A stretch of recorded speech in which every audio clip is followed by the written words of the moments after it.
Pediatric do's and don'ts. So there's no such thing as a nasopharyngeal airway for age less than 12 months. One thing to be aware of with pediatrics is if the bag valve mask creeps up and covers their eyeballs, that pressure on the eyeballs causes a bradycardic reflex. So you want to make sure your mask isn't basically pushing down on the eyeballs. You'll get bradycardic and you'll think it's hypoxia, but it's just a function of the mask pressure. Remember that we're bagging much faster for neonates and pediatrics.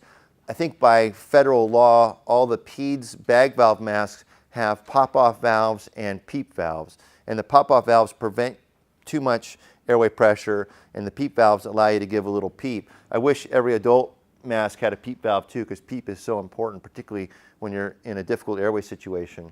So just remember the rates are much faster. All right, so let's talk about predictors for difficult to bag. And I'm not a big mnemonic guy, but I actually, not so much moans, but the next one we talk about lemon, I actually dictate lemon into my chart for every patient that I'm going to secure their airway for. So moans, mask seal. So what could make it difficult to get a mask seal? Beard, facial hair, good. What else? Yeah, shotgun blast to the mouth, angioedema, those types of things. All right, next is obesity and obstruction. And with this, we can add pregnancy. Young, why would obesity make it difficult to bag a patient? But what about the pannus? How does the pannus affect the bag valve mask ventilation? Right, so basically whenever you're ventilating, you've got to raise the pannus, or if they're pregnant, you've got to raise the parasite every time you ventilate. And so that creates high airway pressures, which means a substantial portion is going to go into the stomach rather than the lungs. So for pregnant or obese patients, what's a technique we can do bagging them that's going to make our technique more efficient? Right, Julie's doing it with a hand signal. Yeah, sit them up. You sit them up, all that pressure on the diaphragm now goes dependent, and you'll be much more effective at ventilating them. Age. Why would old people be more difficult to bag? Teeth. Okay, what about their facial structure? Think of the cachectic old lady. What makes them difficult to bag? Not enough soft tissue? Correct. So often you have these huge gaps on either side of the bag valve mask where your tidal volume is basically going past their ears because their cheeks are sunken and you just can't get a good seal. So should we bag with the dentures in or bag with the dentures out? In. Dentures in, very good. Because the dentures create a scaffolding to the oropharynx to allow the tidal volume to get through rather than get this flapping ball valve effect if you take them out. And then once we go to intubate, then we pull the dentures out. So every mnemonic has an awkward letter where it's hard to fit the right words to. So with moans, it's no teeth. Again, we're talking about that ball valve effect and the dentures.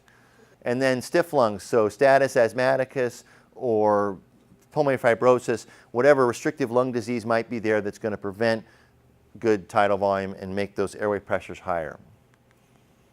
All right, so what are some tips we talked about for difficult bag valve mask? What can we do, Seth, to make it, if it's not working? Put an NPA in. Good. So you put an NPA in and it's still tough, then what? Put another NPA and it's still tough, and then what? Put an oropharyngeal airway in. So nasopharyngeal airway, double barrel, plus oropharyngeal airway. Now you've got as many tracks as you possibly can to deliver that tidal volume. So what technique-wise can we do in terms of bag valve mask, other than lifting the face up into the mask? If we're having a hard time bagging, what else can we do?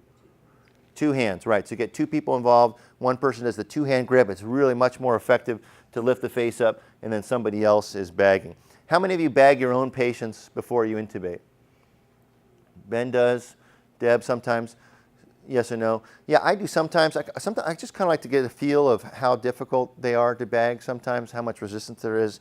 But one caution is that you can get fatigued, holding that grip up and bagging. If you're doing it right, you may get some fatigue that might make laryngoscopy a little bit challenging for you. Repeat jaw thrust, two-hand seal, reinsert the dentures. A bigger mask is better in general if you're dealing with kind of the 1-year-old, 2-year-olds, which size mask, err on the side of the bigger mask, but just remember that in infants, pressure on the orbits is going to cause bradycardia.